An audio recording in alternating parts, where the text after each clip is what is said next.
সাইয়্যিদুনা ইউসুফ আলাইহিসসালাম কালামুল্লাহ মাজিদে বর্ণিত ২৫ জন নবীর মধ্য থেকে তিনি অন্যতম একজন নবী। সাইয়্যিদুনা ইউসুফ আলাইহিসসালাম হচ্ছেন সাইয়্যিদুনা ইয়াকুব আলাইহিসসালামের পুত্র। ওনার জন্ম হয় ইরাকের হাররানে, শৈশব কাটে কানাআনে এবং কৈশোর থেকে বাকি জীবন কাটে মিশরে। সাইয়্যিদুনা ইউসুফ আলাইহিসসালাম অত্যন্ত সুশ্রী অবয়বের অধিকারী একজন মানুষ ছিলেন। আল্লাহ রাসূল সাল্লাল্লাহু আলাইহি ওয়াসাল্লাম মেরাজের রাতে যখন সাইয়্যিদুনা ইউসুফ আলাইহিসসালামকে দেখেন, তিনি সাইয়্যিদুনা ইউসুফ আলাইহিস সালামকে দেখে মন্তব্য করেছিলেন যে কদ উতিয়া শাতরাল হুসন, অর্থাৎ সৌন্দর্যের অর্ধেক যেন আল্লাহ তাআলা ইউসুফ আলাইহিস সালামকে দান করেছেন। Half of the beauty is given two prophet Yusuf আলাইহিস সালাম। তিনি এত সুন্দর, এত স্মার্ট, হ্যান্ডসাম এবং ড্যাশিং চেহারার একজন মহামানব ছিলেন। আল্লাহ রাসূল সাল্লাল্লাহু আলাইহি ওয়াসাল্লাম বলেছেন যে সৌন্দর্যের অর্ধেক আমি ইউসুফ আলাইহিস সালামের চেহারার মধ্যে দেখতে পেয়েছি। এবং সাইয়্যিদুনা ইউসুফ আলাইহিস সালাম স্বপ্ন ব্যাখ্যায় অত্যন্ত পারদর্শী ছিলেন। আমরা আমাদের আলোচনাটিতে যখন এগোবো তখন আপনারা দেখবেন যে তিনি কত চমৎকার করে স্বপ্নের ব্যাখ্যা করতে জানতেন। এবং আল্লাহ তাআলা সূরা ইউসুফ এ ব্যাপারে উল্লেখ করেছেন যে ওয়ায়ুআল্লিমুকা মিন তা'ওয়িলিল আহাদিস, আল্লাহ তাআলা কথার ব্যাখ্যা, কথার মর্মে কি করে পৌঁছতে হয় এ ব্যাপারে প্রকৃত জ্ঞান, সঠিক জ্ঞান আল্লাহ তাআলা ইউসুফ আলাইহিস সালামকে দান করেছেন। এবং সাইয়্যিদুনা ইউসুফ আলাইহিস সালামকে আল্লাহর হাবিব সাল্লাল্লাহু আলাইহি ওয়াসাল্লাম সহিহ বুখারীর বর্ণনায় আল কারীম উপাধি দিয়েছেন। আমরা এর আগের কয়েকটা সেশনেও বলেছি যে ৪ জন নবীকে আল্লাহ তাআলা কারীম বলেছেন। আল কারীম ইবনুল কারীম ইবনুল কারীম ইবনুল কারীম, ইউসুফ ইবনে ইয়াকুব ইবনে ইসহাক ইবনে ইব্রাহিম আলাইহিস সালাম। এই ৪ জন নবীকে আল্লাহ তাআলা কারীম বা সম্মানিত হিসেবে ঘোষণা করেছেন। এবং আমরা এটাও জানি যে সাইয়্যিদুনা ইউসুফ আলাইহিস সালামের ব্যাপারে কালামুল্লাহ মাজিদে একটি স্বতন্ত্র সূরা আল্লাহ তাআলা ডেডিকেট করেছেন। এটি হচ্ছে কোরআন আল কারীমের ১২তম সূরা, সূরাতুল ইউসুফ। এবং এ সূরায় আল্লাহ তাআলা ইউসুফ আলাইহিস সালামের জীবনে ঘটে যাওয়া চমৎকার ঘটনাগুলো খুব সুন্দরভাবে স্টেপ বাই স্টেপ, ধারাবাহিকভাবে, খুব গোছালোভাবে জীবন পরিক্রমাটা এখানে তিনি বর্ণনা করেছেন। এবং মজার ব্যাপার হচ্ছে সাইয়্যিদুনা ইউসুফ আলাইহিস সালামের ঘটনা সূরা ইউসুফ ছাড়া কালামুল্লাহ মাজিদের কোনো সূরাতে আর আসেনি। এবং সমগ্র কোরআনে এই ঘটনা কোথাও আর পুনরাবৃত্তিও করা হয়। সাইয়্যিদুনা ইউসুফ আলাইহিস সালামের ব্যাপারে কোরআন থেকে কেউ যদি ইনফরমেশন নিতে চায়, তাকে সরাসরি ডিরেক্টলি কালামুল্লাহ মাজিদের ১২তম সূরা, সূরা ইউসুফ খুলতে হবে এবং ১১১টি আয়াত সম্বলিত এই পুরো সূরাটি পড়লেই সাইয়্যিদুনা ইউসুফ আলাইহিস সালামের জীবন পরিক্রমা সম্পর্কে খুব সুন্দর ধারণা নেওয়া যাবে ইনশাআল্লাহ। এবং আল্লাহ তাআলা এই ঘটনাটাকে একটা গল্পের মতো করে, একটা উপাখ্যানের মতো করে, একটা স্টোরির মতো করে বর্ণনা করেছেন। এবং এটাকে আল্লাহ তাআলা বলেছেন আহসানুল কসস, দ্য বেস্ট অ্যামং স্টোরিজ। কোরআনের সর্বশ্রেষ্ঠ গল্প। একটা গল্প কতটা নান্দনিক হতে পারে, একটা স্টোরি কতটা আকর্ষণীয় হতে পারে, একটা ঘটনা কতটা হৃদয় ছোঁয়া হতে পারে, একটা ঘটনা পরিক্রমা কতটা সংগ্রামী হতে পারে, কতটা ছন্দময় হতে পারে, সূরা ইউসুফ না পড়লে সেটা বোঝার আসলে উপায় নেই। সূরা ইউসুফ হচ্ছে এর জ্বলজ্বন্ত প্রমাণ। আপনারা যদি খেয়াল করেন যে সাইয়্যিদুনা ইউসুফ আলাইহিস সালামের জীবনের শুরুর দিকটা ছিল একেবারে সংকীর্ণ। ভাইয়ের অত্যাচারে তিনি ওনার জীবন যায় যায় ভাব, কুয়ায় ফেলে দেয়া হলো। কিন্তু সেখান থেকে কুয়া থেকে তুলে অন্ধকূপ থেকে আল্লাহ তাআলা রয়্যাল প্যালেসে, রাজপ্রাসাদে ইউসুফ আলাইহিস সালামকে আসীন করলেন। What a massive U turn! আপনি খেয়াল করলে দেখবেন যে চমৎকারভাবে কিভাবে আল্লাহ তাআলা এই অন্ধকূপ থেকে নিয়ে দাসত্ব থেকে রাজত্বের সিংহাসনে সাইয়্যিদুনা ইউসুফ আলাইহিস সালামকে বসিয়েছেন। সুবহানাল্লাহি বিহামদিহি। সূরা ইউসুফ যদি আমরা খুব গভীরভাবে অধ্যয়ন করি, সাইয়্যিদুনা ইউসুফ আলাইহিস সালামের জীবনের এই সবগুলো ব্যাপার আমাদের কাছে একেবারে স্পষ্ট হয়ে উঠবে। সম্মানিত শুধু এ পর্যায়ে আমরা সরাসরি সূরা ইউসুফ থেকে ইউসুফ আলাইহিস সালামের জীবনে ঘটে যাওয়া যে ঘটনাগুলো, ওনার জীবন পরিক্রমা, সেটা স্টেপ বাই স্টেপ জানার চেষ্টা করব। তার আগে আপনাদেরকে একটু বলে রাখি যে আমরা ২০২১ সালে রমাদান মাসে রিফ্লেকশনস ফ্রম সূরা ইউসুফ শিরোনামে ৪ পর্বের একটি ধারাবাহিক লাইভ সিরিজ করেছি আমাদের পেজ মিজানুর রহমান আজহারি এই ফেসবুক পেজটিতে। সেখানে আমরা ৪ ঘন্টা ব্যাপী এই ৪টি পর্বে সাইয়্যিদুনা ইউসুফ আলাইহিস সালামের জীবনের সব ঘটনা আদ্যোপান্ত উল্লেখ করেছি। বিশেষ করে সরাসরি একেবারে ধরে ধরে সূরা ইউসুফের ১১১টি আয়াতের আমরা সেখানে সংক্ষিপ্ত তাফসির পেশ করেছি। তাই এই পর্বটিতে আমরা সেরকম বিস্তারিত আলোচনায় যেতে পারবো না, যেহেতু সূরা ইউসুফের প্রায় আয়াত সংখ্যা ১১১টি এবং এখন যে ঘটনা প্রবাহ, শুধু ঘটনার পর্বগুলো আমি আপনাদের সাথে শেয়ার করব। এগুলোর প্রত্যেকটির সাথেই কোরআনের আয়াতকে রেফার করা যেতে পারে এবং এটা যদি আমরা করতে যাই আমাদের এই পর্বটি অনেক বড় হয়ে যাবে। এজন্য আমরা ডিসক্রিপশন বক্সে সেই 4টি পর্বের লিঙ্ক আমরা দিয়ে দিব। আপনারা যারা খুব বিস্তারিত সূরা ইউসুফের তাফসীর শুনতে চান, ইউসুফ আলাইহিস সালামের জীবন সম্পর্কে জানতে চান, আপনারা ডিসক্রিপশন বক্স থেকে সেই 4টি পর্ব দেখে নিতে পারেন। সম্মানিত শুধু আমরা এবার জানবার চেষ্টা করব যে কি ঘটেছিল সাইয়েদনা ইউসুফ আলাইহিস সালামের জীবনে, এবং যেটাকে আল্লাহ তাআলা আহসানুল কসস, দ্য বেস্ট অ্যামং স্টোরিজ, যত ঘটনা হতে পারে, যত গল্প হতে পারে, এর মধ্যে সবচাইতে নান্দনিক, অসাধারণ, আনপ্যারালাল, এক্সট্রাঅর্ডিনারি স্টোরি বলে তিনি উল্লেখ করেছেন। আমরা তো কোরআনে মুসা আলাইহিস সালামের অনেক ঘটনা শুনেছি, আমরা আদম আলাইহিস সালামের ঘটনা শুনেছি, ইব্রাহিম আলাইহিস সালামের ঘটনা শুনেছি। কোনো নবীর ঘটনাকে আল্লাহ তাআলা দ্য বেস্ট অ্যামং স্টোরিজ এই উপাধিতে ভূষিত করেন, আহসানুল কসস বলেন। শুধুমাত্র সূরা ইউসুফকে তিনি, ইউসুফ আলাইহিস সালামের ঘটনাকে তিনি সর্বশ্রেষ্ঠ কাহিনী বা ঘটনা বলে উল্লেখ করেছেন। কি ছিল সেই ঘটনার মধ্যে? আসুন আমরা সরাসরি সূরা ইউসুফ থেকে শুনি। তবে আগেই আমরা বলেছি এখানে কোনো আয়াত আমরা সাধারণত রেফার করব না, শুধু কি ঘটেছিল ধারাবাহিকভাবে স্টেপ বাই স্টেপ আমরা শুনে যাব। ইউসুফ আলাইহিস সালামের সূরা ইউসুফের ঘটনাটি শুরু হয়েছিল এভাবে যে ছোট্ট ইউসুফ শৈশবকালে তিনি একটি স্বপ্ন দেখেন যে 11টি তারা, চাঁদ আর সূর্য তাকে সেজদা করছে। খুব অদ্ভুত একটা স্বপ্ন দিয়ে সূরা ইউসুফের কথাবার্তা শুরু, যে তিনি স্বপ্নে দেখলেন 11টি তারা, চাঁদ, সূর্য তাকে সিজদা করছে। তিনি তার পিতা ইয়াকুব আলাইহিস সালামের কাছে স্বপ্নের কথা বললেন। ইয়াকুব আলাইহিস সালাম তাকে উপদেশ দিলেন যে ইউসুফ, এটা খুব চমৎকার স্বপ্ন, যেহেতু আমি নবী এবং আল্লাহ তাআলা আমাকে প্রমিস করেছেন যে আমার পরে তিনি নবুয়তের এই ধারাবাহিকতা অব্যাহত রাখবেন, সো তুমি নবী হওয়ার সম্ভাবনা আছে। এই সুন্দর স্বপ্ন তুমি কাউকে বলতে যেও না, বিশেষ করে তোমার ভাইদেরকে বলো না, তাহলে তারা ষড়যন্ত্র করতে পারে, তোমার প্রতি জেলাসি করতে পারে। এবং তিনি যে আশঙ্কা করেছিলেন সেটাই ঘটল। ভাইয়েরা ষড়যন্ত্র করলো, জেলাসি করলো, এবং ভাইয়েরা ভাবলো ঘটনা কি, আব্বা শুধু ইউসুফকে এত ভালোবাসে, এত আদর করে কেন? এক কাজ করি, ইউসুফকে যদি দুনিয়া থেকে সরিয়ে দিতে পারি তাহলে আমাদের পথের কাঁটা একেবারে পরিষ্কার। আব্বা তখন আমাদেরকে ভালোবাসতে শুরু করলো। যেই চিন্তা সেই কাজ, তারা প্ল্যান করলো কি করে দুনিয়া থেকে এই ছোট্ট ইউসুফকে সরিয়ে দেওয়া যায়। তারা একদিন ইয়াকুব আলাইহিস সালামকে জোরাজুরি করলো যে বাবা, আপনি ইউসুফকে কেন আমাদের সাথে মাঠে পাঠান না? কারণ ইয়াকুব আলাইহিস সালামের 10 ছেলে, তারা পেশায় রাখাল ছিল, তারা মরুভূমিতে ছাগল, মেষ, দুম্বা এগুলো চড়াতো। তারা একদিন বায়না ধরলো যে বাবা, ইউসুফকে আপনি আমাদের সাথে কেন দেন না? আপনি কি আমাদেরকে ট্রাস্ট করেন না? আপনি ইউসুফকে আমাদের সাথে পাঠান, সে বনে বাদারে দৌড়াবে, সে জঙ্গলে দৌড়াবে, সে মরুভূমিতে লাফালাফি করবে, ছোটাছুটি করবে, ওর খুব ভালো লাগবে। বাবা, আপনি ইউসুফকে আমাদের সাথে পাঠান। ইয়াকুব আলাইহিস সালাম দিতে চাইলেন না।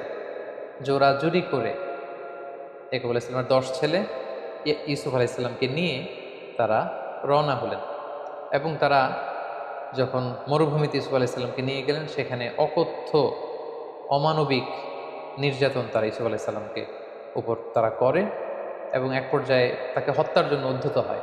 10 ভাইয়ের এক ভাই ছিল অত্যন্ত দয়া পরবশ, সে বললো যে না, ইউসুফকে হত্যা করো না, এক কাজ করো, তাকে কুয়ায় ফেলে দাও। এই কুয়ার পাশ দিয়ে অনেক ক্যারাভ্যান, অনেক কাফেলা যায়, কাফেলার কেউ না কেউ তাকে কুয়া থেকে তুলে নিয়ে যাবে, ইউসুফের এই ঝামেলা থেকেও আমরা মুক্ত হব, বাবার ভালোবাসাও আমরা পাবো। তারা সেটাই করলো, কুয়াতে ইউসুফ আলাইহিস সালামকে নিক্ষেপ করলো। আর সেদিন রাতে এসে কান্নার ভান করে তারা মিথ্যা গল্প বানালো আর বলল যে বাবা, সবাই একসাথে এসে কান্না জুড়ে দিল যে বাবা, আমরা খেলাধুলা করছিলাম, হঠাৎ একটা নেকড়ে বাঘ এসে ইউসুফকে খেয়ে ফেলেছে, পাকালাহুদ্দীপ। এই দেখেন যে ইউসুফের গায়ের জামা, বেসিক্যালি তারা একটা ছাগল জবাই করে ওই ছাগলের রক্ত ইউসুফের জামার মধ্যে লাগিয়ে একটা মিথ্যা ফেব্রিকেটেড স্টোরি তারা বানিয়েছে। ইয়াকুব আলাইহিস সালাম দেখলেন যে জামার কোথাও ছিঁড়া নেই, একেবারে সুন্দর একটা পরিচ্ছন্ন জামা, শুধু লাল রক্ত মাখা। তিনি বললেন যে আমার ইউসুফকে খেয়ে ফেললো, কিন্তু ইউসুফের জামায় একটা আঁচড় দিল না, এটা কেমন নেকড়ে বাঘ? তিনি বিশ্বাস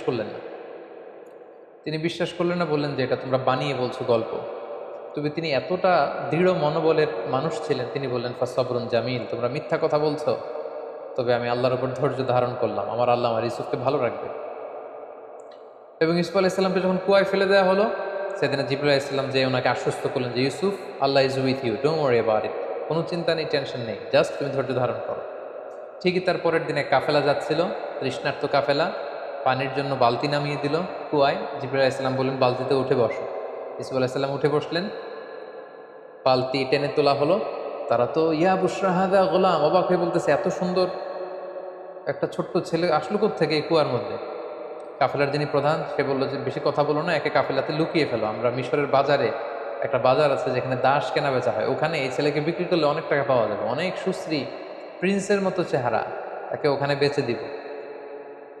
সাইয়েদনা ইউসুফ আলাইহিসসালামকে নিয়ে যাওয়া হলো, নিয়ে মিশরের দাস কেনাবেচা হয়ে এরকম একটি বাজারে বিক্রি করে দেয়া হলো এবং কাকতালীয়ভাবে ওনাকে কিনতে আসলো মিশরের তৎকালীন গভর্নর, যাকে কোরআনে বলা হয়েছে আজিজ মেসর।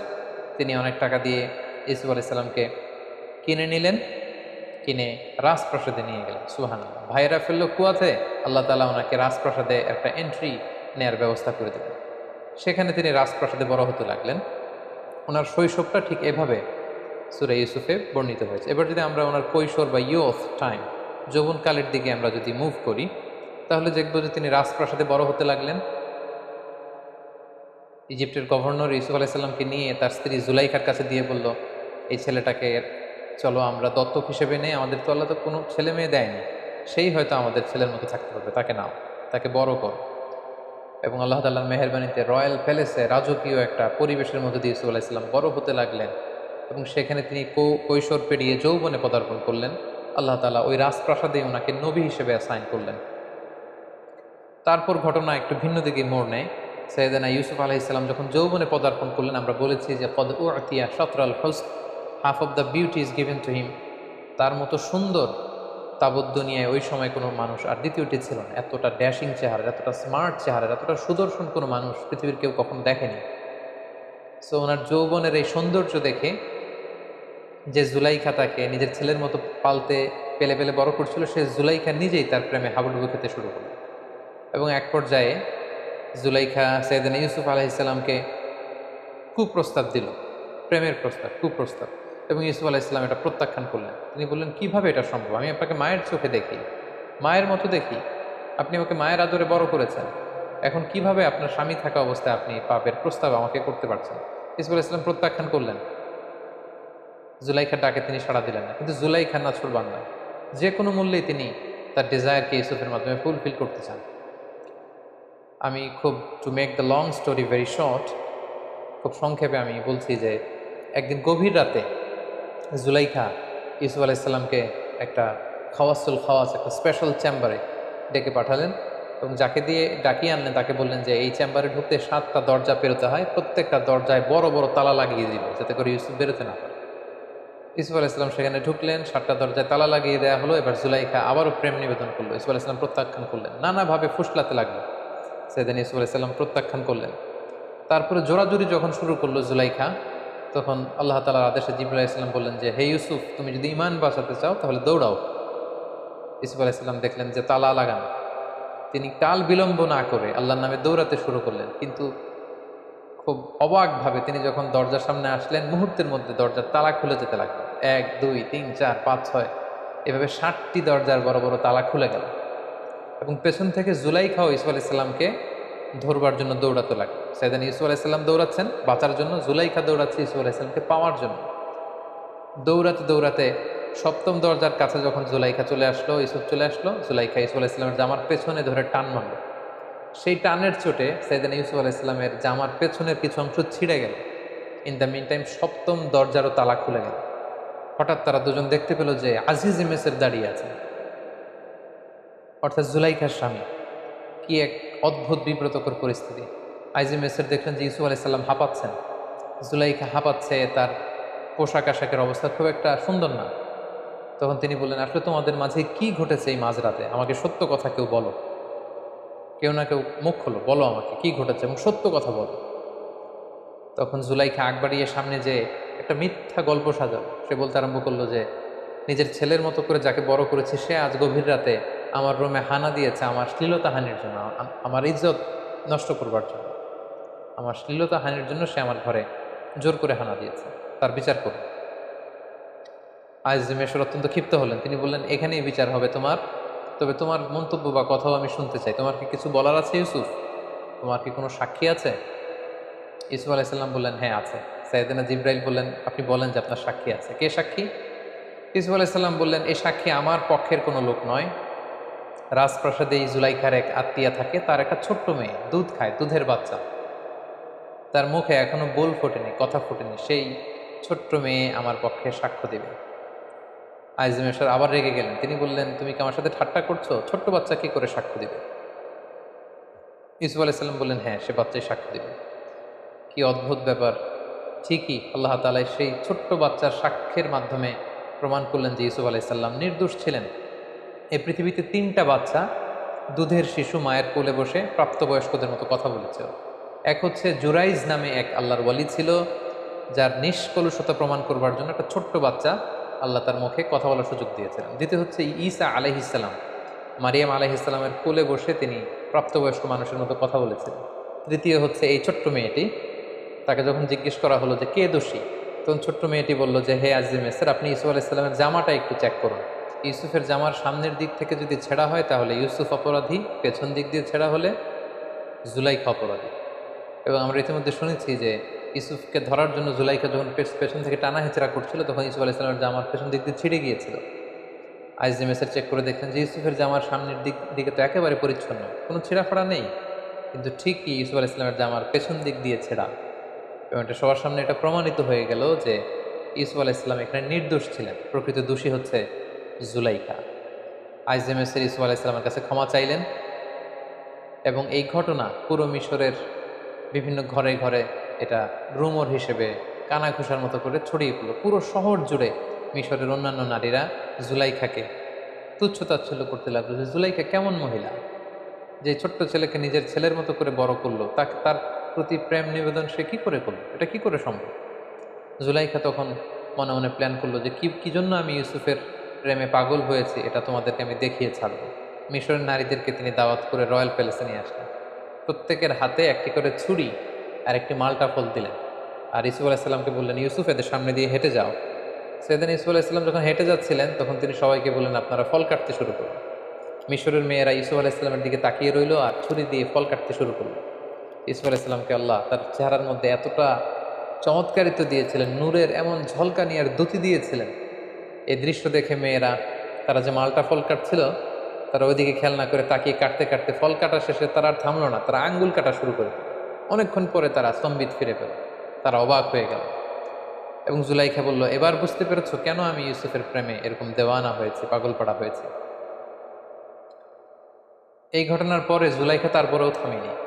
কি করে ইউসুফকে বাগানো যায়, নিজের কাছে আনা যায়, এটার চেষ্টা করেই যাচ্ছিল, কিন্তু সৈয়দনা ইউসুফ আলাইসাল্লাম বারবার তিনি প্রত্যাখ্যান করলেন। অবশেষে জুলাইখা ইউসুফ আলাইসাল্লামকে থ্রেট দিলেন যে তুমি যদি আমার কথায় রাজি না হও তোমাকে জেলে পাঠাবো। ইউসুফ আলাইসাল্লাম বললেন জেলই আমার জন্য ভালো, আপনি আমাকে জেলে পাঠান, তারপর আমি আমার ইমানকে বিক্রি করতে পারবো না। সৈয়দনা ইউসুফ আলাইসাল্লামকে অতবার জেলে পাঠানো হলো। রাজপ্রাসাদ থেকে এবার আরেকটা ইউটার্ন নিয়ে আল্লাহ তাআলা একটা বিশেষ গ্রুমিং সেশন পালন করবার জন্য, একটা ট্রেনিং সেশন পিরিয়ডকে পার করবার জন্য আল্লাহ তাআলা আল্লাহ প্রিয় নবী ইউসুফ আলাইসাল্লামকে এবার মিশরের জেলখানায় পাঠালেন। তিনি যখন জেলে ঢুকলেন, ওনার সাথে আরও দুজন প্রিজনার কয়েদি ঢুকলো। তারা সেখানে রাতে স্বপ্ন দেখলো। একজন স্বপ্ন দেখলো যে তিনি আঙ্গুর নিংড়িয়ে রস বানিয়ে মদ রাজাকে খাওয়াচ্ছেন, আঙ্গুর নিংড়িয়ে মদ বানাচ্ছেন। আরেকজন স্বপ্নে দেখলো যে মাথার মধ্যে করে তিনি রুটির বোঝা নিয়ে যাচ্ছেন আর পাখি এসে ঠুকরে ঠুকরে রুটি খাচ্ছে। এবং সকালবেলা তারা দুজন সবার কাছে বললো যে আমরা ভয়ঙ্কর স্বপ্ন দেখেছি। কি স্বপ্ন? এরকম এরকম স্বপ্ন। ইউসুফ আলাইসাল্লাম বললেন যে আমি তোমাদের স্বপ্নের ব্যাখ্যা করে দিতে পারবো, তোমরা কি বিশ্বাস করবে? তারা বললেন হ্যাঁ, বিশ্বাস করবে। সেদিন ইউসুফ আলাইসাল্লাম বললেন যে স্বপ্নে দেখেছো যে আঙ্গুর চিপে রস বের করছো, সে কিছুদিনের মধ্যে বেকসুর খালাস হয়ে যাবে, সে জেলখানা থেকে মুক্তি পাবে এবং রাজার পানশালায় দায়িত্ব পাবে, সে রাজাকে মদ খাওয়ানোর দায়িত্ব পালন করবে।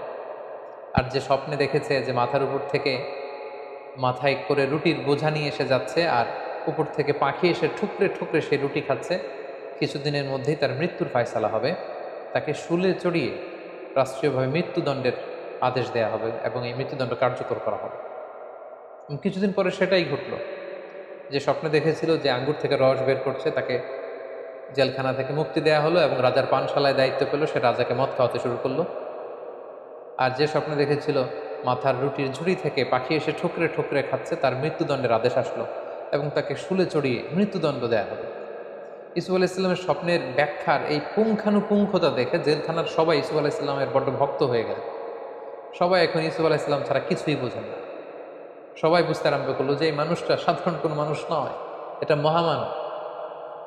সাইয়েদনা ইউসুফ আলাইসাল্লাম দেখলেন এই তো সুযোগ, এই সুযোগেই তাওহীদের বাণী জেলখানার প্রতিটি কয়েদির হৃদয়ের ভেতরে আমাকে ঢুকিয়ে দিতে হবে। সেদিন ইউসুফ আলাইসাল্লাম জেলখানার অন্ধ প্রকোষ্ঠে বসে বসে দাওয়াতি কাজ করতে লাগলেন। জেলখানার লোকদেরকে তিনি তাওহীদের শিক্ষা দিলেন, রিসালাতের শিক্ষা দিলেন, আখিরাতের শিক্ষা দিলেন, সততার শিক্ষা দিলেন, ঈমানের শিক্ষা দিলেন। জেলখানার প্রতিটা মানুষকে তিনি আলোকিত মানুষে রূপান্তরিত করে ফেললেন। কিছুদিন পর স্বয়ং মিশরের রাজা একটি অদ্ভুত স্বপ্ন দেখলেন। স্বপ্নটি ছিল এমন, তিনি 7টি মোটা গরু দেখলেন আর 7টি চিকন গরু দেখলেন, এবং দেখলেন 7টি চিকন জীর্ণশীর্ণ গরু 7টি মোটা গরুকে গিলে খেয়ে ফেলছে। আবার তিনি 7টি সতেজ গমের শীষ দেখলেন, আবার 7টি নিস্তেজ গমের শীষ দেখলেন। ঘুম থেকে উঠে তিনি কাঁপতে লাগলেন। তিনি এই স্বপ্নের মানি বুঝতে পারলেন। মিশরের সবচেয়ে বড় স্বপ্নের ব্যাখ্যাকারীদেরকে তিনি একসাথে এনে একটা প্যানেল করলেন, বললেন আমার স্বপ্নের ব্যাখ্যা করে দাও। কিন্তু দিনের পর দিন, সপ্তাহের পর সপ্তাহ, মাসের পর মাস সময় বের করেও ব্যয় করেও গণকরা বা স্বপ্নের ব্যাখ্যাকারীরা এই স্বপ্নের কোনো সুরাহা করতে পারলেন না। রাজা অত্যন্ত বিচলিত হলেন, চিন্তিত হলেন। ইন দ্য মিন টাইম জেলখানার যেই কয়েদি মুক্তি পেয়েছিল, মুক্তি পেয়ে রাজার পানশালায় রাজাকে মদ খাওয়ানোর দায়িত্ব পেয়েছিল, তার মাথায় হঠাৎ করে জেলখানার সেই ইউসুফের কথা মনে পড়ল। সে রাজাকে বলল যে জেলখানায় থাকতে আমি একটি স্বপ্ন দেখেছিলাম, আর জেলখানার একজন অত্যন্ত ভালো লোক সে স্বপ্নের ব্যাখ্যা করে দিয়েছিল, এবং যেমনটি ব্যাখ্যা করেছে ঠিক তেমনটিই ঘটেছে। রাজা তো অবাক হলেন, কে সেই লোক? সে বলল তার নাম হচ্ছে ইউসুফ। রাজা বললেন তাকে ডেকে আন, তার কাছে আমার স্বপ্নের কথা খুলে বলো, তাকে আমার স্বপ্নের ব্যাখ্যা করতে বলো। রাজার পাইক পেয়াদা সৈন্য সামন্ত যখন জেলখানায় ছুটল এবং যে বলল ইউসুফ নামে যে ব্যক্তি আছে তাকে আমরা বেকসুর খালাস করে এখান থেকে মুক্তি দিয়ে নিয়ে যেতে চাই। ইউসুফ আলাইসাল্লাম বললেন না, আমাকে মুক্ত করতে চাইলেই আমি মুক্ত হব না। আমাকে যেই অপবাদ দিয়ে অন্যায়ভাবে জুলুম করে আমাকে যে জেলখানায় ঢোকানো হয়েছিল তার বিচার আগে হতে হবে। সেটা যখন প্রমাণিত হবে সবার কাছে যে আমি নির্দোষ, জুলুম করে আমাকে জেলখানায় পাঠানো হয়েছে, এটা প্রমাণিত হলে আমি বেরোবো। রাজা তো এসব কিছুরই জানেন না। রাজা তখন জিজ্ঞেস করলেন কি হয়েছে। তখন জুলাইখা, আজিজে মিসর, মিশরের সেই নারীদের সব ঘটনা ওনাকে যখন বলা হলো, তিনি সবাইকে ডেকে বিচার করলেন। জুলাইখা সব অপরাধের দায়ভার নিজের কাঁধে বহন করে নিল এবং সে বলল যে আল আন হাসাস আল হক, আজকে সত্য প্রকাশিত হয়েছে। সবার সামনে জুলাইখা অবশেষে স্বীকার করে নিল যে আসলে আমি প্রকৃতপক্ষে দোষী। ইউসুফ আলাইসাল্লাম হচ্ছেন নির্দোষ, নিষ্কলুষ একজন মানুষ, তার পুরো চরিত্রে এক ফোঁটা কালিমা লেপন করার মতো কোনো ক্ষমতা কারণ নেই। সবার কাছে যখন সেদিন ইউসুফ আলাইসাল্লামের নির্দোষ হিসেবে তিনি প্রমাণিত হলেন, তখন তিনি জেলখানা থেকে বের হলেন। রাজকীয় সংবর্ধনা দিয়ে, রয়্যাল রিসেপশন দিয়ে, রেড কার্পেট রিসেপশন দিয়ে মিশরের বাদশাহ সেদিন ইউসুফ আলাইসাল্লামকে জেলখানা থেকে বের করলেন এবং বললেন আস্তাখলিসুহুলি নাফসি, আমি আমার পার্সোনাল সেক্রেটারি বানাবো ইউসুফকে। ইউসুফ আলাইসাল্লাম বললেন না, এই কাজ করবেন না, কারণ আপনি এই দায়িত্ব আমাকে না দিয়ে আমাকে অর্থমন্ত্রী বানান, আমাকে মিশরের খাদ্যমন্ত্রী বানান, আমাকে এগ্রিকালচার মিনিস্টার বানান, কারণ আপনার স্বপ্নের ব্যাখ্যা আমি দেব। আপনার স্বপ্নের ব্যাখ্যা হচ্ছে মিশরের জন্য একটা ভয়াবহ দিন অপেক্ষা করছে। সামনের 7টি বছর আসবে। আপনি যে 7টি গরু দেখেছেন, গরু দিয়ে বোঝানো হয় বছর। সামনে 7টি বছর আসবে, তখন আপনারা চাষ করবেন, চাষ করে যে সমস্ত গম চাষ করবেন সব খেয়ে ফেলা যাবে না, এই গমগুলো রেখে দিতে হবে। কিছু গম শীষ সমেত রেখে দিতে হবে, প্রিজার্ভ করতে হবে। 7 বছর পর আসবে প্রচণ্ড দুর্ভিক্ষ, অনাবৃষ্টি, মাটি ফেটে চৌচির হয়ে যাবে, এক ফোঁটা বৃষ্টি মিশরের জমিনে আসবে না। ওই দুর্ভিক্ষের সময় আপনাদের জমানো গমের ভাণ্ডার থেকে জনগণকে এটা বিতরণ করে সবাইকে খাওয়াবে।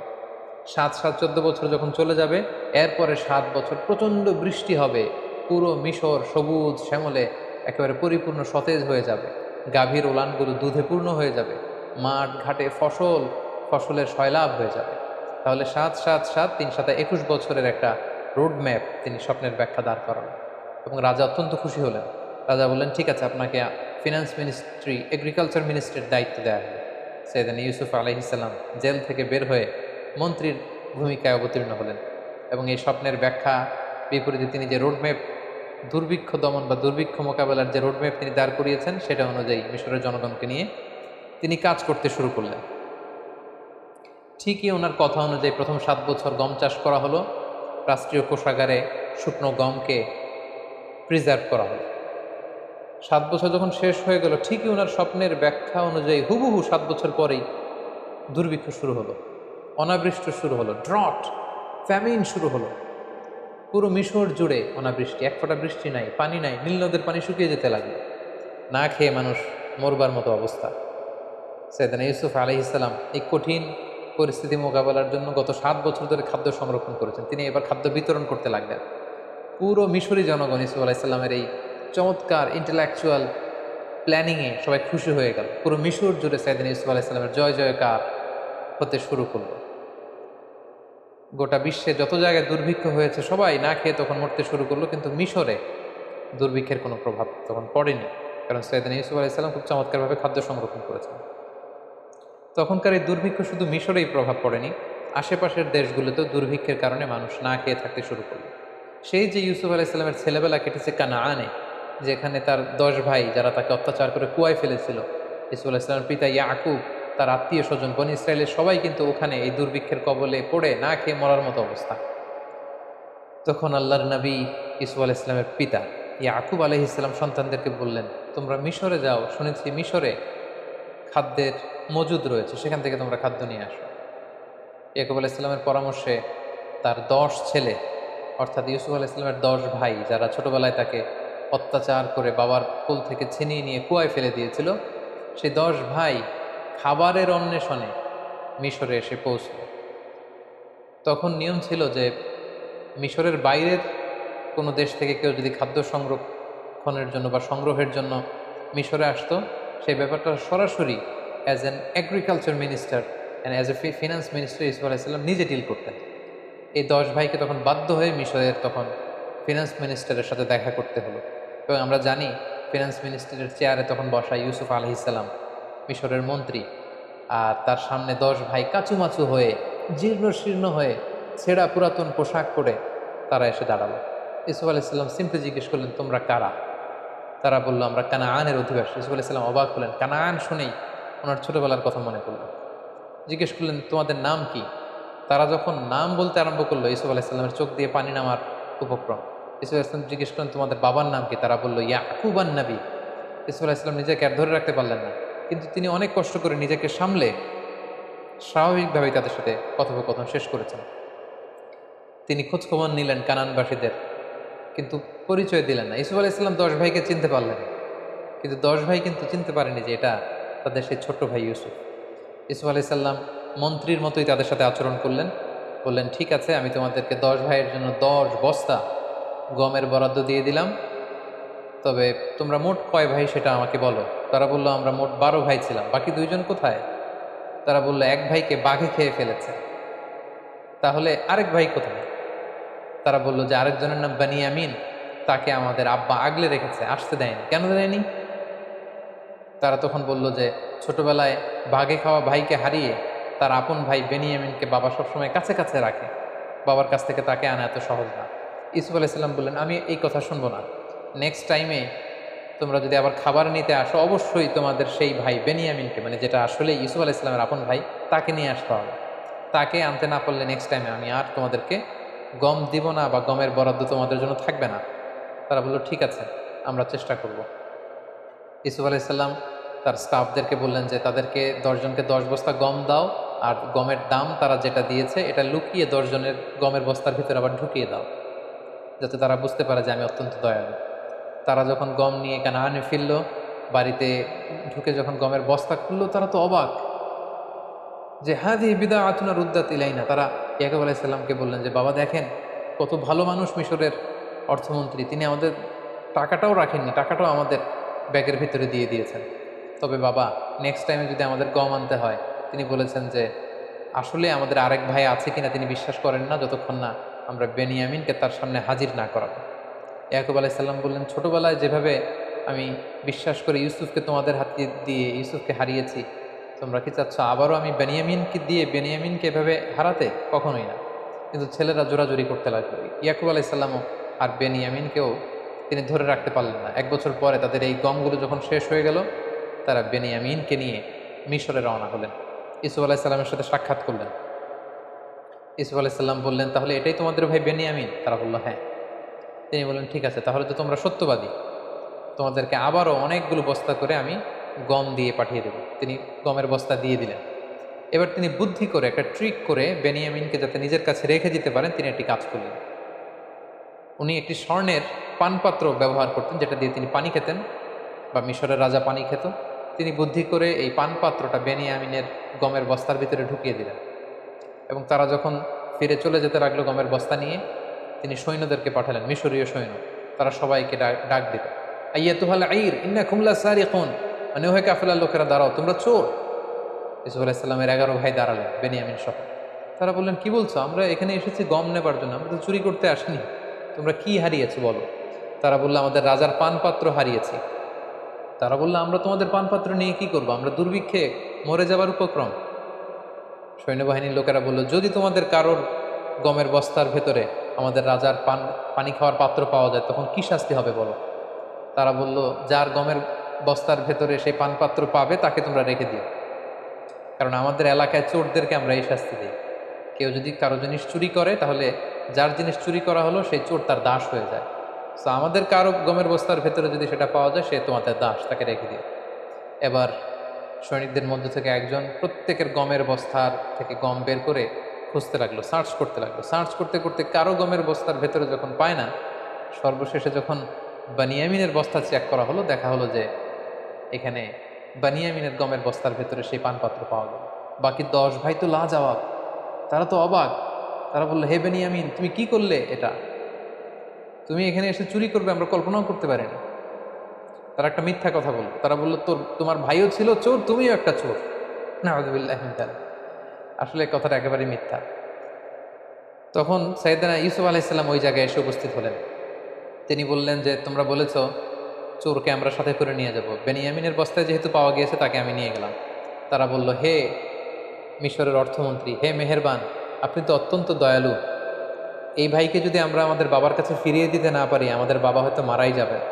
আপনি যদি মেহেরবানি করে তার বদলে আমাদের 10 ভাইয়ের যে কোনো একজনকে রেখে দেন তার জায়গায়, আমরা অত্যন্ত কৃতজ্ঞ হব। ইউসুফ আলাইহিস সালাম বললেন, নাউযুবিল্লাহ, এটা আমার পক্ষে সম্ভব না। কারণ যে চুরি করেছে শাস্তি আমি তাকে না দিয়ে যদি অন্য কাউকে দেই, তাহলে মিশরের সবাই আমাকে জালিম ডাকবে। আমি একজন ন্যায়পরায়ণ বাদশাহ, এখানে আমার সুনাম রয়েছে, এটা আমি পারবো না। তিনি ট্রিক করে তার আপন ভাই বেনিয়ামিনকে নিজের কাছে রেখে দিলেন। সুবহানাল্লাহি ওয়া বিহামদিহি। অনেক বছর পর ভাইয়ের সাথে তিনি মোলাকাত করলেন, কোলাকুলি করলেন, এবং তিনি যখন বেনিয়ামিনকে নিজের পরিচয় দিলেন, বেনিয়ামিনও নিজের চক্ষুকে বিশ্বাস করতে পারল না যে মিশরের অর্থমন্ত্রী আমার সে হারিয়ে যাওয়া বাঘে খাওয়া ভাই ইউসুফ। সুবহানাল্লাহি ওয়া বিহামদিহি। অতঃপর ইয়াকুব আলাইহিস সালামের 10 ছেলে ব্যর্থ হয়ে কানানে ফিরে এসে বাবার কাছে সব খুলে বলল। ইয়াকুব আলাইহিস সালাম বিশ্বাস করতে পারলেন না। তিনি বললেন, আমার ছেলে বেনিয়ামিন চুরি করতেই পারে না। 10 ছেলে বলল, বাবা, আমরা যদি মিথ্যা বলে থাকি, কাফেলাতে আমাদের সাথে অনেক লোক ছিল, আপনি তাদেরকে জিজ্ঞেস করুন। তারা আমাদের সামনে দাঁড়িয়ে দাঁড়িয়ে দৃশ্য দেখেছে যে বেনিয়ামিনের ব্যাগ থেকেই সেই পানপাত্র পাওয়া গিয়েছে। ইয়াকুব আলাইহিস সালাম এবার আরও মর্মাহত হলেন, আরও দুঃখিত হলেন। তিনি ভেঙে পড়লেন একেবারে মানসিকভাবে। এতদিন ইউসুফকে হারানোর কষ্ট, এবার ইউসুফের ভাই বেনিয়ামিনকে হারানোর কষ্ট। কাঁদতে কাঁদতে উনি অন্ধ হয়ে গেলেন। তারপর আশা হারালেন না। বললেন, বাবারা, তোমরা আবার মিশরে যাও, আবার সেই অর্থমন্ত্রীকে অনুরোধ করো। আমার মন বলছে যে তোমরা ইউসুফ এবং বেনিয়ামিন দুজনকেই খুঁজে পাবে। 10 ভাই এবার আবার অর্থমন্ত্রীর কাছে যে ইয়াকুব আলাইহিস সালামের পক্ষ থেকে একটা চিঠি দিল যে, হে অর্থমন্ত্রী, আপনি পড়ে দেখুন আমার বাবা কি লিখেছে, আমাদের বাবা। তখন ইয়াকুব আলাইহিস সালাম অত্যন্ত মর্মস্পর্শী, হৃদয়স্পর্শী, আবেগঘন একটা চিঠি লিখেছিলেন যে, আমি একজন অন্ধ পিতা, অনেক বয়স আমার হয়ে গিয়েছে, ছোটবেলায় আমি ইউসুফকে, আমার সন্তানকে হারিয়েছে, আজ বেনিয়ামিনকে। এরকম আবেগঘন কথা যখন ইউসুফ আলাইহিস সালাম শুনলেন, তিনি আর ধৈর্য ধারণ করতে পারলেন, হাউমাউ করে কাঁদতে শুরু করলেন। এবং ওনার কান্না দেখে 10 ভাই অত্যন্ত আশ্চর্য হয়ে গেল। ঘটনা কি? আমাদের বাবার এই রিকোয়েস্ট শুনে মিশরের অর্থমন্ত্রী কাঁদে কেন? ইউসুফ আলাইহিস সালাম তখন 10 ভাইকে বলল, তোমরা কি করেছিলে ইউসুফের সাথে? কেন তোমরা ইউসুফকে কষ্ট দিয়েছিলে? এই প্রশ্নের জন্য আসলে 10 ভাই প্রস্তুত ছিল না। তারা অবাক হয়ে গেল যে ইউসুফের সাথে কি ঘটেছিল, কি করেছিলাম, এটা উনি জানবে কি করে? অথবা ইউসুফ আলাইহিস সালাম তাদের সামনে সত্যকে প্রকাশ করে দিলেন। তিনি বললেন, আনা ইউসুফ ওয়া হাদা আখি, আমি হচ্ছি সেই ইউসুফ যাকে তোমরা অত্যাচার করে, মারপিট করে দুনিয়া থেকে বিদায় করবার উদ্দেশ্যে কুয়ার মধ্যে ফেলে দিয়েছিল। আমি সেই ইউসুফ। সেখান থেকে আল্লাহ তাআলা রাজপ্রাসাদে বড় করি আজকে এই অর্থমন্ত্রীর চেয়ারে আল্লাহ তাআলা আমাকে বসিয়েছেন। আল্লাহ তাআলা আমাকে অনেক নেয়ামত দিয়েছেন, আর এটাই হচ্ছে আমার ভাই বেনিয়ামিন। 10 ভাই তখন অত্যন্ত লজ্জিত হলো, তারা ভয়ে কাঁপতে আরম্ভ করলো। তারা ভাবলো যে ইউসুফ এখন অর্থমন্ত্রী, মিশরের এত বড় পজিশনে আছে, চাইলে আমাদেরকে বড় শাস্তি দিতে পারবে। তারা কাঁপছিল। ইউসুফ আলাইসাল্লাম বললেন, লা তাসরিবা আলাইকুমুল ইয়াউম, তোমাদের প্রতি কোনো প্রতিশোধ নেয়ার মানসিকতা, কোনো রিভেঞ্জ নেয়ার মেন্টালিটি আমার নেই। আমি তোমাদের ক্ষমা করে দিলাম, তোমরা আমার ভাই, সবাইকে জড়িয়ে নেবেন। 10 ভাই ইউসুফ আলাইসাল্লামের কাছে ক্ষমা চাইলেন। ইউসুফ আলাইসাল্লাম বললেন, আমার এই গায়ের জামা নিয়ে বাবার চোখে লাগাও, বাবার দৃষ্টি ফিরে পাবে। কারণ এতদিনে ইয়াকুব আলাইসাল্লাম অন্ধ হয়ে গিয়েছিলেন কাঁদতে কাঁদতে। এবং তোমাদের বংশধর আমার বাবাকে নিয়ে সবাইকে নিয়ে মিশরে আসো। এবং সেটাই ঘটলো। ইউসুফ আলাইসাল্লামের জামা নিয়ে 10 ভাই সাইয়েদনা ইয়াকুব আলাইসাল্লামের চোখে লাগালেন, তিনি দৃষ্টি ফিরে পেলেন। কানান থেকে বিশাল মানুষের বহর নিয়ে ইয়াকুব আলাইসাল্লাম মিশরে আগমন করলেন। সাইয়েদনা ইউসুফ আলাইসাল্লাম লাল গালিচার সংবর্ধনা দিয়ে বাবাকে রিসিভ করলেন। এবং অনেক বছর পর সেই ছোট্ট ইউসুফ আজকে পরিণত অর্থমন্ত্রী হয়ে বাবাকে রিসিভ করলেন, বাবাকে জড়িয়ে ধরলেন। এবং পিতা পুত্রের সেই মিলনের দৃশ্য যে কত সুন্দর ছিল সেটা কল্পনারও বাইরে। অনেক চমৎকার করে আল্লাহ তাআলা সূরা ইউসুফে এগুলো উল্লেখ করেছেন। এবং ইয়াকুব আলাইসাল্লাম সবাইকে নিয়ে, তিনি তার স্ত্রী এবং তার 11 সন্তানকে নিয়ে ইউসুফ আলাইসাল্লামকে একটা সেজদা দিয়েছিলেন। তাফসিরে এসেছে ওই সেজদাটা ছিল অনারারি সেজদা, সম্মানসূচক সেজদা। এটা ইবাদতের সেজদা নয়, যেটা ওই শরীয়তে ওই নবীদের জামানায় এটা জায়েজ ছিল। কিন্তু আমাদের শরীয়তে উম্মতে মুহাম্মাদের জন্য এরকম সম্মানসূচক সেজদা দেওয়াও জায়েজ নেই। এই সেজদাটা দিয়ে বাবা মা এবং 11 ভাই সেজদা দিয়ে ইয়াকুব আলাইসাল্লাম ইউসুফ আলাইসাল্লামকে ডেকে বলেছিলেন, ইউসুফ, তোমার কি মনে পড়ে সেই ছোট্টবেলায় তুমি একটা স্বপ্ন দেখেছিলে? আজকে আমরা যেটা করলাম এটাই হচ্ছে সেই স্বপ্নের ভিজুয়ালাইজেশন। তুমি স্বপ্নে দেখেছিলে যে চাঁদ, সূর্য আর 11টা তারা তোমাকে সেজদা করছে। চাঁদ আর সূর্য হচ্ছে আমি আর আমার স্ত্রী, আর 11টা তারা হচ্ছে তোমার এই 11 ভাই। অর্থাৎ আমাদের উপর তোমার শ্রেষ্ঠত্ব আল্লাহ পৃথিবীতে প্রমাণ করবেন, তোমার লিডারশিপ আমাদের উপর তিনি অবধারিত করবেন, এবং আমার পরে বিলায়াত, নবুয়াত আল্লাহ তাআলা তোমাকে দান করবেন। ঠিক এভাবে সাইয়েদনা ইয়াকুব আলাইহিস সালামের সাথে ইউসুফ আলাইহিস সালামের মিলিত হবার ঘটনাটি মিশরে এসে শেষ হয়। সম্মানিত শুধু এই ছিল আহসানুল কসাস, দ্য বেস্ট অ্যামং স্টোরিজ। সূরা ইউসুফের শুরু থেকে শেষ পর্যন্ত কোরআনের আয়াতগুলোকে উল্লেখ করা বা রেফার করা ছাড়া আমি শুধু ঘটনা প্রবাহটি আপনাদের সাথে শেয়ার করেছি। আমি বলেছি যে ডিসক্রিপশন বক্সে আমরা 4 পর্বের যে রিফ্লেকশনস ফ্রম সূরা ইউসুফের 4 ঘন্টার একটি আলোচনার লিঙ্ক আমরা সেখানে দিব। আপনারা আরও বিস্তারিত জানতে চাইলে সেগুলো আপনারা জেনে নেবেন ইনশাআল্লাহ।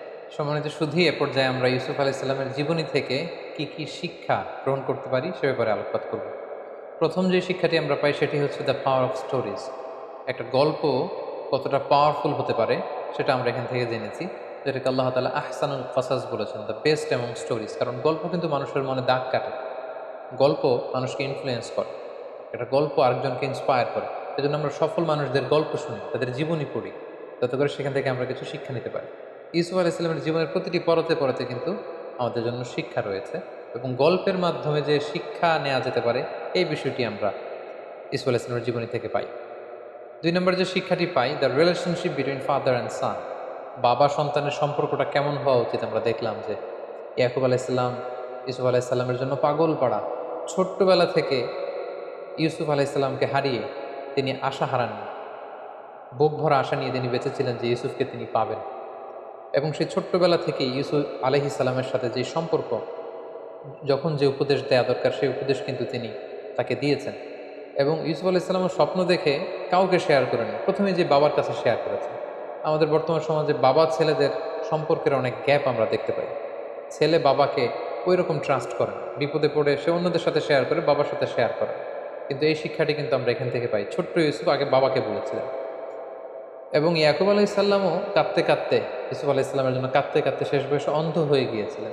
তাহলে বাবা ছেলের সম্পর্ক কেমন হওয়া উচিত এই শিক্ষাটা কিন্তু আমরা এখান থেকে পাই। 3 নম্বর যে শিক্ষাটা আমরা পাই সেটা হচ্ছে জেলাসি একটা জীবনকে ধ্বংস করে দেয়। এবং আপনি যদি নেয়ামত প্রাপ্ত হন, বিশেষ কোনো মার্সি ব্লেসিংস আল্লাহর পক্ষ থেকে আপনার জীবনে থাকে, আপনি যদি জীবনে সফল হন আর আপনাকে কেউ জেলাসি করবে না, ইটস ইম্পসিবল, এটা অসম্ভব, এটা থাকবেই। কারণ নেয়ামাতু মাহসুদা, আল্লাহর কোনো নেয়ামত যদি আপনি পান, আপনার সমসাময়িক লোকেরা আপনার সাথে জেলাসি করবে। এজন্য সব ভালো কথা সবার সাথে সবসময় শেয়ার করতে নেই। আপনার যে কোনো ধরনের সাকসেস, আপনার কোনো ভালো বিষয় সবসময় সবার সাথে শেয়ার করতে নেই। কারণ সবাই আপনার ভালো দেখে খুশি হয় না, অনেকে অত্যন্ত বেজার হয়, অনেকে মনে মনে কষ্ট পায়, তারা হিংসার আগুনে জ্বলে পুড়ে মরে। এজন্য এই হিংসা থেকে আমাদেরকে বেঁচে থাকতে হবে। হিংসা একটি সুন্দর সম্পর্কের মধ্যে ভাঙন সৃষ্টি করতে পারে, একটি পরিবারের মধ্যে বিশৃঙ্খল একটা পরিবেশ তৈরি করতে পারে। এই জন্য আল্লাহ তালা আমাদেরকে শিখিয়েছেন আমরা যেন এই হিংসা থেকে, হিংসাকারীদের থেকে আল্লাহ তালার কাছে যেন পানাহা চাই। সূরা ফালাকে কিন্তু আমরা সবসময় পড়ি যে অমিন শাররি হাসিদিন ইদা হাসাদ, হে আল্লাহ আমরা হিংসুকের হিংসা থেকে তোমার কাছে পানাহা চাই যখন সে হিংসা করে। সো এই হিংসা থেকে আমাদেরকে বেঁচে থাকবার চেষ্টা করতে হবে। 4 নম্বর যে ব্যাপারটি আমরা জানতে পারি যে এই সূরা ইউসুফ এবং ইউসুফ আলাইহিস সালামের জীবনীতে কয়েকটি স্বপ্নের কথা আমরা শুনেছি। স্বপ্নের ব্যাপারে বলবো যে স্বপ্ন অর্থবহ হওয়ার জন্য যিনি স্বপ্ন দেখেছেন তিনি মুমিন বা বিশ্বাসী হতে হবে, এটা নট নেসেসারি। অবিশ্বাসী কাফিরের স্বপ্নও সত্য হতে পারে। কারণ ইউসুফ আলাইহিস সালামের সাথে জেলখানায় যে দুজন কয়েদি ঢুকেছিল তারা কিন্তু মুশরিক ছিল, কিন্তু তাদের স্বপ্ন কিন্তু অর্থবহ হয়েছিল। পাশাপাশি রাজা যে স্বপ্ন দেখেছিল, রাজাও কিন্তু তখন মুশরিক ছিল, পরবর্তীতে ইউসুফ আলাইহিস সালামের প্রতি ঈমান এনে মুমিন হয়েছে। তো মুশরিক থাকা অবস্থায় রাজা যে স্বপ্ন দেখেছিলেন এটাও কিন্তু অর্থবহ একটি স্বপ্ন। তার মানে শুধু বিশ্বাসীদের স্বপ্নই যে সত্য হবে তা নয়, মাঝে মাঝে কাফির মুশরিকদের স্বপ্নও সত্য হতে পারে। 5 নাম্বার যে শিক্ষাটি আমরা পাই সেটি হচ্ছে সর্বাবস্থায় আল্লাহ তাআলার আনুগত্যকে প্রাধান্য দিতে হবে এবং এটাকে জীবনের চূড়ান্ত গোল বা ফোকাস হিসেবে নির্ধারণ করতে হবে। আমরা ইউসুফ আলাইহিস সালামের দিকে যদি খেয়াল করি, জুলাইখার টেম্পটেশন ওনাকে নড়াতে পারেনি, মিশরের সুন্দরী নারীদের ওয়াসওয়াসা ওনাকে নড়াতে পারেনি। ওনার যে ফোকাস, এই ফোকাস থেকে তিনি লক্ষ্যচ্যুত হননি। সবসময় আল্লাহ তাআলার আনুগত্যকে তিনি প্রাধান্য দিয়েছেন। 6 নম্বর যে ব্যাপারটি আমরা ইউসুফ আলাইহিস সালামের জীবনী থেকে শিখতে পারি সেটা হচ্ছে মেনটেনিং দ্য গুড ক্যারেক্টার। কারণ চরিত্র হচ্ছে মানুষের জীবনে সবচাইতে দামি সম্পদ। Never compromise your ethics or your moral standard. আপনি যদি আপনার মোরালিটি, আপনার এথিক্স যদি আপনি কম্প্রোমাইজ করেন তাহলে সব শেষ। আমরা দেখব যে ইউসুফ আলাইহিস সালাম ওনার চরিত্রকে নষ্ট হতে তিনি দেননি। কারণ আমরা জানি যে when character is lost everything is lost। আপনার টাকা যদি চলে যায় তেমন কিছু নষ্ট হয় না, স্বাস্থ্যহানি ঘটলে কিছুটা আপনি লুজার হন, কিন্তু আপনার চরিত্র যখন শেষ হয়ে যায় আপনি সব হারাবেন। সো আমরা যেন আমাদের চরিত্রকে সবসময় নিষ্কলুষ রাখতে পারি, এই চেষ্টাটুকুন বিশেষ করে যুবকদের করতে হবে। 7 নাম্বার যে শিক্ষাটুকুন পাই সেটা হচ্ছে দাওয়া could be done any place in the world, even in the jail. একজন দাঈ ইলাল্লাহ তার কোনো বিশেষ স্পেশাল প্লেস লাগে না, যে কোনো জায়গায় তিনি দাওয়া দিতে পারেন। রাস্তায় স্ট্রিট দাওয়া, ঘরে ফ্যামিলি দাওয়া, মসজিদে মস্ক দাওয়া, জেলখানার ভিতরেও তিনি দাওয়া কাজ করতে পারেন, যেটা আমরা দেখেছি ইউসুফ আলাইহিস সালামের জীবনীতে। একজন দাঈর জন্য দাওয়াতি কাজের ক্ষেত্রে সারা দুনিয়া খোলা। If one door is close other doors are open. একটা দরজা যদি বন্ধ হয়ে যায় আরও অনেক দরজা খোলা রয়েছে। আব্দুল্লাহ ওয়াসিআ, আরও অনেক সুযোগ রয়েছে, আরও অনেক প্ল্যাটফর্ম রয়েছে কোরআনের কথাকে ছড়িয়ে দেওয়া। সো দাওয়া কাজ সব জায়গায় চলতে পারে। 8 নম্বরে আমরা যেটা জানলাম, নিজের যোগ্যতা অনুযায়ী জায়গা করে নিতে হবে। আপনি যদি কোনো একটা সেক্টরে আপনি এক্সপার্ট হয়ে থাকেন, সেখানে আপনি কাজ না করে অন্য সেক্টরের কাজ করলে আপনি খুব বেশি কন্ট্রিবিউট করতে পারবেন। যেটা আমরা ইউসুফ আলাইহিস সালামের এই ঘটনা থেকে দেখি যে রাজা যখন তাকে বের করে এনে পার্সোনাল সেক্রেটারি বানাতে চাইল, তিনি বললেন না, it's not my place, secretary হয়ে আমি তেমন কিছু করতে পারবো না। আপনি আমাকে এই যে আলনি আলা খাজাইনিল আরদ, আপনি জমি জমা দেখাশোনা, এগ্রিকালচার মিনিস্ট্রির দায়িত্ব আমাকে দেন, ফিনান্স মিনিস্ট্রির দায়িত্ব আমাকে দেন, তাহলে আসন্ন যে দুর্ভিক্ষ সেটাকে আমি কন্ট্রোল করতে পারবো। সো মাঝে মাঝে নিজের ঢোল নিজেকে পেটাতে হয়। কোন জায়গায় গেলে আপনি ভালো করতে পারবেন এটা অনেক সময় জানান দিতে হয়, যেটা ইউসুফ আলাইহিস সালাম করেছিলেন। ফলে মেধা ও যোগ্যতার মূল্যায়ন করে মেরিটোক্রেসির প্র্যাকটিস যদি আমরা করতে পারি, নিঃসন্দেহে তাকে দিয়ে অনেক কাজ করানো যাবে। 9 নম্বর যে শিক্ষাটা আমরা পাই সেটা হচ্ছে রিসোর্স ম্যানেজমেন্ট এবং মাস্টার প্ল্যানিং। আমরা দেখেছি যে সামান্য কিছু